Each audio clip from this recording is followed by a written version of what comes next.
এই গুনগুনদির তো অ্যানিভার্সারি আসছে, কি গিফট দেবে তোমরা? ওকে পারলে একটু সুবুদ্ধি দেবো। আমি তো ডিনার সেট দিয়ে দেবো। এই গুনগুনদি ফোন করছে, দাঁড়াও। গুনগুনদি, ওরে গুনগুন রে, তীর্থদা কত ভালো ছিল রে।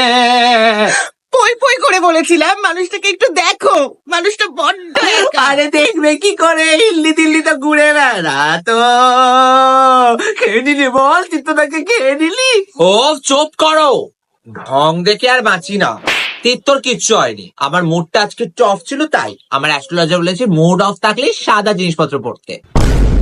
তা মুডটা অফ, নিশ্চয়ই সাদা চামড়ার বয়ফ্রেন্ড আবার ছেড়ে দিয়েছে তোকে। না না মিনতি দি, আমি ওসব আর করি না। আসলে তো কানাডা যাচ্ছে কাজের সূত্রে, আর ওকে ছাড়া যে আমি এখানে একা কি করে থাকবো। হাজার হোক আমার স্বামী না। চিন্তা করো না গুনগুনদি, তীর্থদা ঠিক ফিরে আসবে। তোমাকে তো অনেক ভালোবাসে, কিন্তু ওই সাদা শাড়িতে তো স্বামীর অমঙ্গল।